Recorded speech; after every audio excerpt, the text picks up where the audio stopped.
আর এমন কোন কাজ আসেনি আল্লাহর ভালোবাসা পাওয়া যায়, আল্লাহর রেজামন্দি পাওয়া যায়। ও মুসলমান, আরো এমন দুনিয়ার মধ্যে এমন কোন আমল আসেনি যে আমল করলে আল্লাহর ভালোবাসা পাওয়া যায়।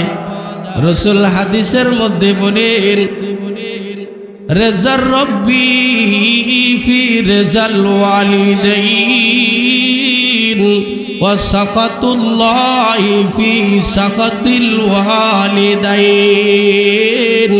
আল্লাহর ভালোবাসা পাওয়া যায় আরো কতগুলা কাজ আছে, এর মধ্যে রাসূলের হাদিসের মধ্যে বলছেন, ও মিয়া আল্লাহর ভালোবাসা পাওয়া যায়। রাসূল হাদিসের মধ্যে বলেন, তুমি যদি তোমার মা বাপকে সন্তুষ্ট করতে পারো তাহলেও তুমি আল্লাহর ভালোবাসা পাওয়া যাইবা। সুবহানাল্লাহ।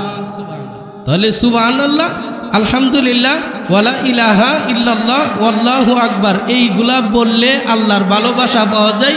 আরেকটা অন্য একটা হাদিসের মধ্যে পাইলাম যেটা যে মা বাবাকে খুশি করলেও কি আল্লাহর ভালোবাসা পাওয়া যায়। সুবহানাল্লাহ, জোরে কোন।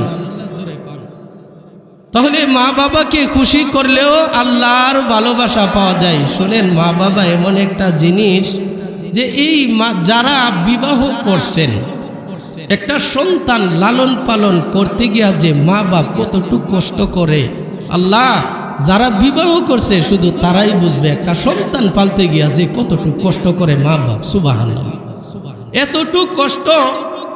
তাহলে আমার আম্মা আমার আব্বা আমাকে কত কষ্ট করে লালন পালন করছে এটা আমি জানি না, কিন্তু আমি আমার সন্তানকে পালতে গিয়া যেই কষ্ট ভোগ করতেছি এটা তো আমি জানি।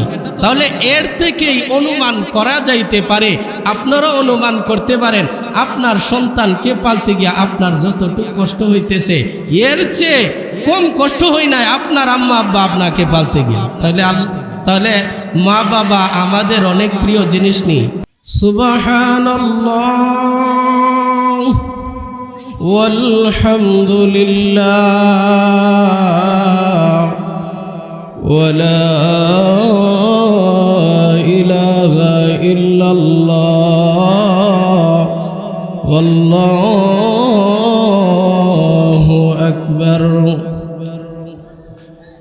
وقال تعالى في شان حبيبه ومحبوبه ومعشوقه مخبرا وآمرا، إن الله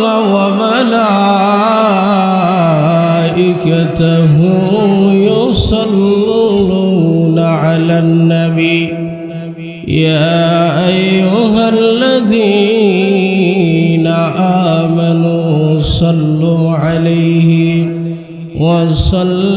وسلموا تسليما، اللهم صل على سيدنا مولانا محمد وعلى آله سيدنا مولانا محمد।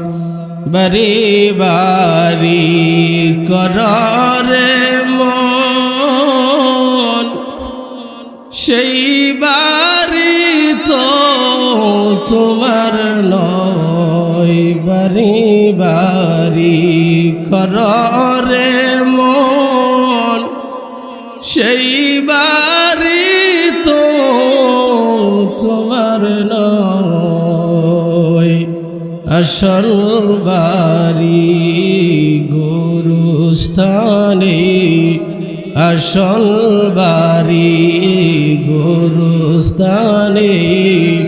একবার মন রে বাবলাইনা, আল্লাহুম্মা সাল্লি আলা সাইয়্যিদিনা মাওলানা মুহাম্মদ ওয়া আলা আলি সাইয়্যিদিনা মাওলানা মুহাম্মদ।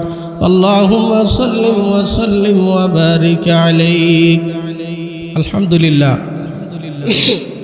কালিকচ্চ উত্তরপাড়া মরহুম মন্নর আলী সর্দার সাহেবের বাড়ির সমস্ত মুর্দেগানের রুহের মাগফিরাত কামনায় চতুর্থ বার্ষিক ওয়াজ ও দোয়ার মাহফিলের সম্মানিত সভাপতি সাহেব, সহ সভাপতি সাহেব, প্রধান অতিথি, বিশেষ অতিথি, প্রধান বক্তা সহ আরও যারাই আছে,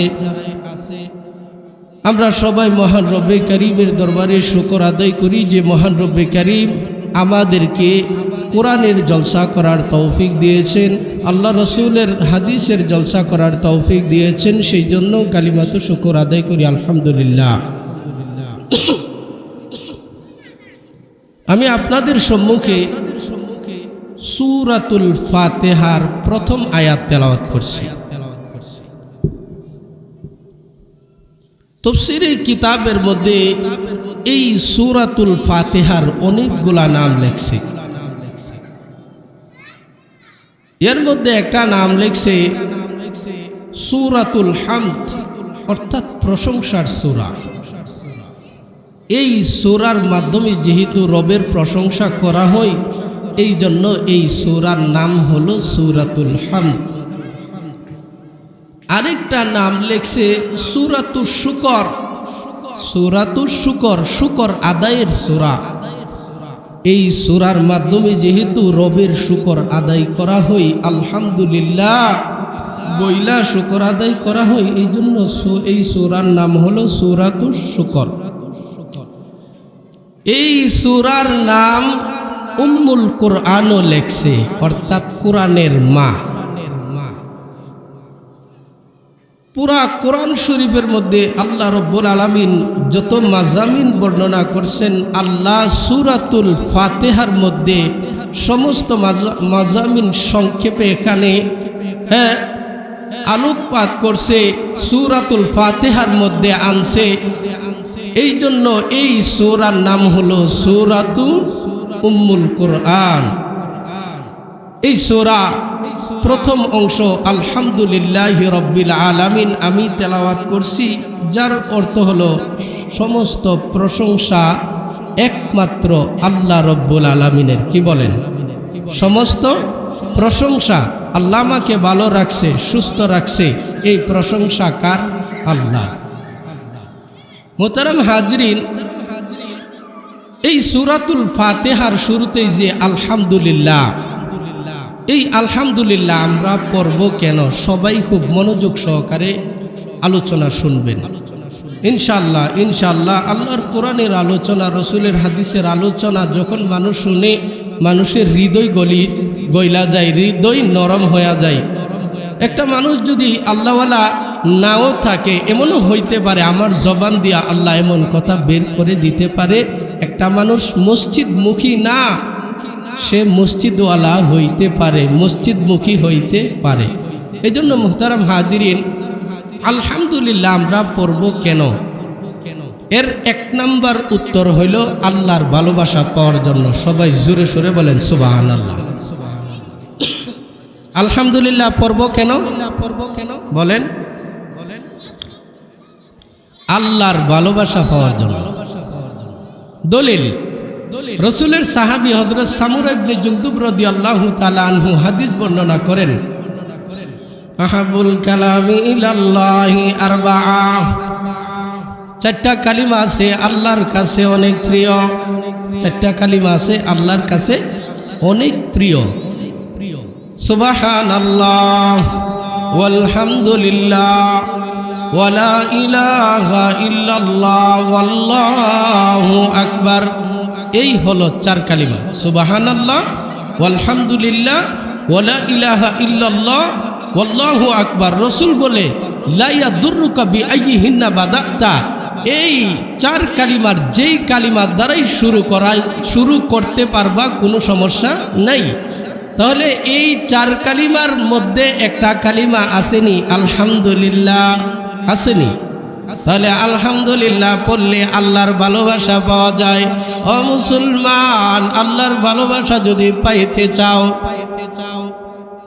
আল্লাহর ভালোবাসা যদি পাইতে চাও তাহলে আলহামদুলিল্লাহ বেশি বেশি পড়ার দরকার আসেনি। আল্লাহ ভালো পাই, আল্লাহর ভালোবাসা পাওয়া যায় এমন কাজগুলা খুঁজা খুঁজা করার দরকার আসেনি? আছে। তাহলে আমরা রসুলের সাহাবী হযরত সামুরা ইবনে জুনদুব রাদিয়াল্লাহু তাআলা আনহুর এক হাদিসের মধ্যে পাইলাম, যিনি বর্ণনা করছে রসুলের হাদিস। এই হাদিসের মধ্যে পাইলাম চারটা কালিমা আল্লাহর কাছে অনেক প্রিয়, সুবহানাল্লাহ, আলহামদুলিল্লাহ, ওয়ালা ইলাহা ইল্লাল্লাহ, ওয়াল্লাহু আকবার। আমরা যদি এই চার কালিমা বেশি বেশি পড়ি আমরাও আল্লাহর প্রিয় হয়ে যাইব। সুবহানাল্লাহ। আর এমন কোন কাজ আসেনি আল্লাহর ভালোবাসা পাওয়া যায়, আল্লাহর রেজামন্দি পাওয়া যায়। ও মুসলমান, আরো এমন দুনিয়ার মধ্যে এমন কোন আমল আসেনি যে আমল করলে আল্লাহর ভালোবাসা পাওয়া যায়। রাসূল হাদিসের মধ্যে বলেন, রেজার রব্বি ফি রেজাল ওয়ালিদাইন ওয়া সাখাতুল্লাহি ফি সাখাতিল ওয়ালিদাইন। আল্লাহর ভালোবাসা পাওয়া যায় আরো কতগুলা কাজ আছে। এর মধ্যে রসুলের হাদিসের মধ্যে বলছেন, ও মিয়া, আল্লাহর ভালোবাসা পাওয়া যায়। রসুল হাদিসের মধ্যে বলেন, তুমি যদি তোমার মা বাপকে সন্তুষ্ট করতে পারো তাহলেও তুমি আল্লাহর ভালোবাসা পাওয়া যাইবা। সুবহানাল্লাহ। তাহলে সুবহানাল্লাহ, আলহামদুলিল্লাহ, ওয়ালা ইলাহা ইল্লাল্লাহ, ওয়াল্লাহু আকবার, এইগুলা বললে আল্লাহর ভালোবাসা পাওয়া যায়। আরেকটা অন্য একটা হাদিসের মধ্যে পাইলাম যেটা যে মা বাবাকে খুশি করলেও কি আল্লাহর ভালোবাসা পাওয়া যায়। সুবহানাল্লাহ, জোরে কোন। তাহলে মা বাবাকে খুশি করলেও আল্লাহর ভালোবাসা পাওয়া যায়। শুনেন, মা বাবা এমন একটা জিনিস যে এই যারা বিবাহ করছেন, একটা সন্তান লালন পালন করতে গিয়া যে মা বাপ কতটুকু কষ্ট করে, আল্লাহ যারা বিবাহ করছে শুধু তারাই বুঝবে একটা সন্তান পালতে গিয়া যে কতটুকু কষ্ট করে মা বাপ। সুবহানাল্লাহ, এতটুকু কষ্ট। তাহলে আমার আম্মা আমার আব্বা আমাকে কত কষ্ট করে লালন পালন করছে এটা আমি জানি না, কিন্তু আমি আমার সন্তানকে পালতে গিয়া যেই কষ্ট ভোগ করতেছি এটা তো আমি জানি। তাহলে এর থেকেই অনুমান করা যাইতে পারে, আপনারা অনুমান করতে পারেন আপনার সন্তানকে পালতে গিয়া আপনার যতটুকু কষ্ট হইতেছে এর চেয়ে কম কষ্ট হয় না আপনার আম্মা আব্বা আপনাকে পালতে গিয়া। তাহলে মা বাবা আমাদের অনেক প্রিয় জিনিস নেই। তাহলে মা বাবাকে যখন খেদমত করবেন তখন আল্লাহর ভালোবাসা পাওয়া যাবে। মা বাবা হলো আপনজন, এই আপনজন দুনিয়ার মধ্যে আর কোনো কিছু হইতে পারে না। আপনের চেয়ে আরো আপন এই না দুনিয়া,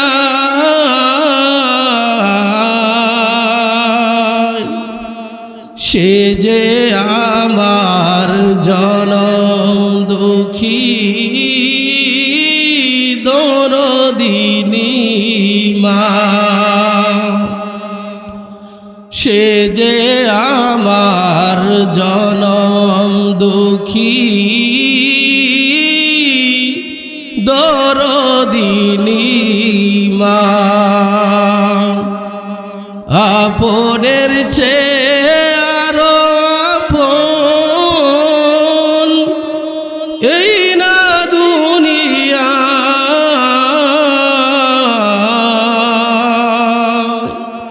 সে যে আমার জনম দুঃখী দরদিনী মা, সে যে আমার জনম দুঃখী দরদিনী মা। 10 মাস 10 দিন মায়ের পেটে দুঃখ দিলাম কত, দিনে রাতে মায়ের পেটে লাথি দিলাম শত, নিজের জীবন বাজি রেখে মা, নিজের জীবন বাজি রেখে সন্তানকে বাঁচায়, সে যে আমার জনম দুঃখী দরদিনী মা। মাকে ভালোবাসবেন তো? তাহলে রসুলের হাদিসের মধ্যে পাইলাম যে সুবহানাল্লাহ আলহামদুলিল্লাহ লা ইলাহা ইল্লাল্লাহ আল্লাহু আকবার বললেও আল্লাহর ভালোবাসা পাওয়া যায়। 2 নম্বর রসুলের হাদিসের মধ্যে পাইলাম মা বাবার খেদমত করলেও আল্লাহর ভালোবাসা পাওয়া যায়। মুহতারাম হাজিরিন, বলতেছিলাম আলহামদুলিল্লাহ পড়লে লাভ কি? 1 নম্বর আল্লাহর ভালোবাসা পাওয়া। 2 নম্বর আলহামদুলিল্লাহ বললে মিজানের পাল্লা ভারী হই। সুবহানাল্লাহ জোরে কও, সুবহানাল্লাহ জোরে কও। আলহামদুলিল্লাহ বললে মিজানের পাল্লা ভারী হই। ও মুসলমান, দলিল রাসূলুল্লাহ সাল্লাল্লাহু আলাইহি ওয়াসাল্লামের হাদিস, আতুরু শাতরুল ঈমান ওয়ালহামদুলিল্লাহ তামলাউল মিজান। ও মুসলমান, আল্লাহ নবী সাল্লাল্লাহু আলাইহি ওয়াসাল্লাম বলে আলহামদুলিল্লাহ, আলহামদুলিল্লাহ এমন বরকতপূর্ণ কালিমা। এই আলহামদুলিল্লাহ যেই মানুষ পড়বে, যেই মানুষ আলহামদুলিল্লাহর জিকির বেশি বেশি পড়বে, আলহামদুলিল্লাহ বলার দ্বারা হাসরের মাঠে আল্লাহ রব্বুল আলামিন যে মিজানের পাল্লা কায়েম করবে। ও মুসলমান, আল্লাহ রব্বুল আলামিন যে কুদরতিভাবে আপনার আমার আমলনামা ওজন করবে, মাফ করবে, যেই মিজানের পাল্লা দিয়া মাফ করবে। আল্লাহ নবী বলেন আলহামদুলিল্লাহ বললে ওই মিজানের পাল্লা ভারী হয়ে যায়। সুবহানাল্লাহ। তাহলে আলহামদুলিল্লাহ বললে লাভ কি? মিজানের পাল্লা ভারী হয়। সুবহানাল্লাহ। 3 নম্বর আলহামদুলিল্লাহ পড়লে মিজানের পাল্লা ভারী হয়। 4 নম্বর আলহামদুলিল্লাহ পড়লে আপনার আমার জীবনের যত গুনাহ আছে সব গুনাহ আল্লাহ মাফ করে দেয়। সুবহানাল্লাহ। দলিল রাসূলের হাদিস, মান সাব্বাহাল্লাহ ফি দুবুরি কুল্লি সালাতিন সালাসান ওয়া সালাসিন ওয়া হামিদাল্লাহ সালাসান ওয়া সালাসিন ওয়া কাব্বারাল্লাহ সালাসান ওয়া সালাসিন ফাতিলকা তিসআতুন ওয়া তিসউন فقال تمام المئة لا إله إلا الله وحده لا شريك له له الملك وله الحمد وهو على كل شيء قدير। আল্লাহ নবী বলে আলহামদুলিল্লাহ পড়লে আমার জীবনের মধ্যে যদি গুনাহ করতে করতে গুনার পরিমাণ সমুদ্র ফেনা পরিমাণ হয়ে যায়, আল্লাহ নবী সুসংবাদ দিছে এই আলহামদুলিল্লাহ বলার দ্বারা আমার সমুদ্রের ফেনা পরিমাণ গুনাহ আল্লাহ মাফ করে দেয়। সুবহানাল্লাহ। মান সাব্বাল্লাহ ফি দুবরি কুল্লি সালাতিন সালাসা ওয়া সালাসিন, কোন বান্দা যদি প্রত্যেক ফরজ নামাজের পর, কি নামাজ? প্রত্যেক ফরজ নামাজের পর সুবহানাল্লাহ 33 বার, আলহামদুলিল্লাহ 33 বার, আল্লাহু আকবার 33 বার, কয়বার হইছে? 99। আল্লাহর নবী বলেন 100 পূরণের জন্য সুবহানাল্লাহ আলহামদুলিল্লাহ লা ইলাহা ইল্লাল্লাহ এই কালিমাগুলা যখন 99 বার পড়ব, এরপরে আরেকটা দোয়া আছে লা ইলাহা ইল্লাল্লাহু ওয়াহদাহু লা শারীকা লাহু লাহুল মুলকু ওয়া লাহুল হামদ ওয়া হুয়া আলা কুল্লি শাইইন কাদির। এই দোয়াটা পড়া যখন বান্দা তুমি 100 পূরণ করবা, আল্লাহ রব্বুল আলামিন তোমার জিন্দেগীর সব গুনাহ মাফ করে দেয়। সুবহানাল্লাহ। 4 নাম্বার আলহামদুলিল্লাহর জিকির করলে আল্লাহ গুনাহ যদি বান্দার সমুদ্রের ফেনা পরিমাণও হয় আমার আল্লাহ মাফ করে দেয়। সুবহানাল্লাহ। আলহামদুলিল্লাহ বললে 5 নাম্বার রিজিকের ব্যবস্থা হয়। 5 নাম্বার রিজিকের ব্যবস্থা হয় আলহামদুলিল্লাহ। নামাজের মধ্যেও পড়লি, নামাজের বাহিরের মধ্যেও আলহামদুলিল্লাহ আলহামদুলিল্লাহ আলহামদুলিল্লাহ এই জিকির পড়লে 5 নাম্বার আলহামদুলিল্লাহ আলহামদুলিল্লাহর জিকির পড়লে রিজিকের অভাব আল্লাহ দূর করে দেয়। সুবহানাল্লাহ। রাসূলের সাহাবী হযরত আনাস ইবনে মালিক রাদিয়াল্লাহু তাআলা আনহু থেকে বর্ণিত, রাসূলের সাহাবী বলেন, যা রাজুলুন বাদাবিয়ুন ইলা রাসূলিল্লাহি সাল্লাল্লাহু আলাইহি ওয়াসাল্লাম, রাসূলের গ্রাম্যবুদ্ধ সাহাবী আল্লাহর নবীর নিকট আইসা বলতেছে, ও আল্লাহর নবী আল্লিমনি খায়রা। আয়েশা কি বলছে? ও সাহাবী, ও আল্লাহর নবী, গ্রাম্য বুদ্ধ সাহাবী আয়েশা বলতেছে, ও আল্লাহর নবী আপনি আমাকে ভালো কিছু শিক্ষা দেন, আল্লিমনি খায়রা। তখন আল্লাহর নবী বললেন, কুল সুবহানাল্লাহ। সাহাবী আয়েশা কি বলছে? সাহাবী আয়েশা বলছে যে আল্লাহ নবী আপনি আমাকে কল্যাণকর কিছু কালিমা আমাকে শিক্ষা দেন। তখন আল্লাহর নবী সাহাবীকে বলল, ও সাহাবী, কুল সুবহানাল্লাহ ওয়ালহামদুলিল্লাহ ওয়ালা ইলাহা ইল্লাল্লাহ ওয়াল্লাহু আকবার। কালিমা কয়টা দিছে? কালিমা 4টা দিছে। সুবহানাল্লাহ ওয়ালহামদুলিল্লাহ ওয়ালা ইলাহা ইল্লাল্লাহ ওয়াল্লাহু আকবার। কালিমা কয়টা? 4টা। হাদিসের মধ্যে আসছে আল্লাহর নবী এই 4 কালিমা যখন দিলেন, সাহাবী পড়তে পড়তে আঙ্গুল দিয়া গনতে গনতে আর পড়তে পড়তে চলে যেতেছে। সুবহানাল্লাহ ওয়ালহামদুলিল্লাহ ওয়ালা ইলাহা ইল্লাল্লাহ ওয়াল্লাহু আকবার। কিতাবের মধ্যে আসছে যে সাহাবী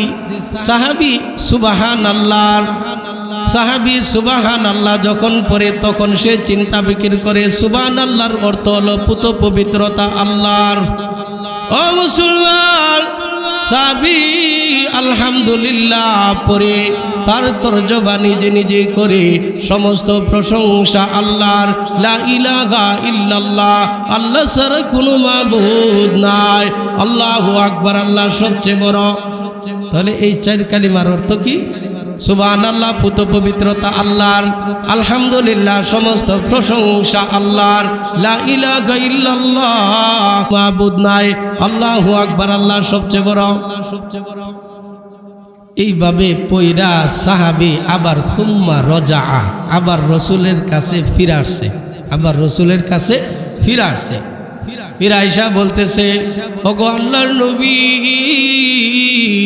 আপনাকে আমি বলছিলাম আপনি কল্যাণকর কিছু কালিমা শিক্ষা দেওয়ার জন্য। ওগো আল্লাহর নবী আপনি যে কালিমাগুলো আমাকে শিক্ষা দিয়েছেন, 1 নাম্বার কালিমা সুবহানাল্লাহ, এর অর্থ হলো পুত পবিত্রতা আল্লাহ। ও আল্লাহর নবী 2 নাম্বার কালিমা শিক্ষা দিয়েছেন আলহামদুলিল্লাহ, এর অর্থ সমস্ত প্রশংসা আল্লাহর। 3 নাম্বার কালিমা শিক্ষা দিয়েছেন লা ইলাহা ইল্লাল্লাহ, আল্লাহ ছাড়া কোনো মাবুদ নাই। 4 নাম্বার কালিমা শিক্ষা দিয়েছেন আল্লাহু আকবার, আল্লাহ সবচেয়ে বড়। সুবহানাল্লাহ। ফামালি হাযা কুল্লুহু লিল্লাহ। সাহাবী আল্লাহর নবীকে বলতেছি, ওগো আল্লাহর নবী যেই 4টা কালিমা আপনি আমাকে শিক্ষা দিয়েছেন, এই 4টা কালিমা আল্লাহর, আপনি আমার জন্য রাখলেন কি? সুবহানাল্লাহ। এই কথাটা যখন বলছে আল্লাহর নবী একটা হাসি দিছে, সুবহানাল্লাহ। তখন সংক্ষেপে বলে ফেলতেছি, আল্লাহ নবী সাল্লাল্লাহু আলাইহি ওয়াসাল্লাম বলতেছে, ও সাহাবী তুমি শুনো, যখন ইদা কুলতা সুবহানাল্লাহ ক্বালাল্লাহু সাদাকতা, ও বান্দা যখন তুমি সুবহানাল্লাহ বলো পুত পবিত্রতা আল্লাহর, তখন সাথে সাথে আল্লাহ বলে ও বান্দা তুমি সত্য বলেছ। ওয়া ইযা কুনতা আলহামদুলিল্লাহ, আবার যখন বলো সমস্ত প্রশংসা আল্লাহর, ক্বালাল্লাহু সাদাকতা, তারপরে বান্দা তুমি যখন বলো লা ইলাহা ইল্লাল্লাহ ক্বালাল্লাহু সাদাকতা, আবার যখন ইযা কুনতা আল্লাহু আকবার, আল্লাহ সবচেয়ে বড়, ক্বালাল্লাহু সাদাকতা। এই প্রত্যেকটা বাক্য যখন তুমি পড়ো আল্লাহ বলে বান্দা তুমি সত্য করছো, তুমি সত্য বলেছ। তুমি 5 নাম্বার কালিমা নাও, তুমি 5 নাম্বার কালিমা নাও আল্লাহুম্মা গফিরলি। ও সাহাবী তুমি পড়ো আল্লাহুম্মা গফিরলি, তুমি বলো আল্লাহ আমার জীবনের মধ্যে আমি যত গুনাহ করেছি, আমার জীবনের মধ্যে যত সগীরা কবিরা প্রকাশ গোপনে দিনের আলোতে রাতের আধারে যত গুনাহ করেছি আল্লাহ আপনি আমাকে মাফ করে দেন। তখন ইয়াকুলুল্লাহু কদ ফাআলতু, আপনি যখন পড়বেন আল্লাহুম্মা গফিরলি, আল্লাহ আপনি আমাকে মাফ করে দেন, হাদিসের মধ্যে আসছে সাথে সাথে আল্লাহ বলবে আমি আল্লাহ তোর জিন্দেগীর সব গুনাহ মাফ করে দিলাম। সুবহানাল্লাহ।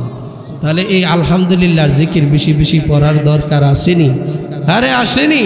বিশেষ করে আমি যে বললাম প্রত্যেক ফরজ নামাজের পরে সুবহানাল্লাহ 33 বার, আলহামদুলিল্লাহ 33 বার, আল্লাহু আকবার 33 বার, লা ইলাহা ইল্লাল্লাহু ওয়াহদাহু লা শারীকা লাহু লাহুল মুলকু ওয়া লাহুল হামদ ওয়া হুয়া আলা কুল্লি শাইইন কাদির। এই 100 পূরণ করলেন। আল্লাহর নবী বলেন গুফিরাত খাতায়াহু ওয়া ইন কানা মিসলা জাবাদিল বাহার, বান্দার গুনাহ যদি সমুদ্রের ফেনা পরিমাণও হয় আল্লাহ মাফ করে দিবে। সুবহানাল্লাহ। এই জন্য এই তাসবিহগুলা কারা কারা পাঠ করবো ইনশাআল্লাহ হাত উঠায় দেখাই দিই। আল্লাহ সবাইকে তৌফিক দান করুক। যে কথাগুলো বললাম আল্লাহ তাআলা আমাদের সবাইকে এই কথাগুলোর উপর আমল করার তৌফিক দান করুক। ওয়া আখির দাওয়ানা আলহামদুলিল্লাহি রাব্বিল আলামিন।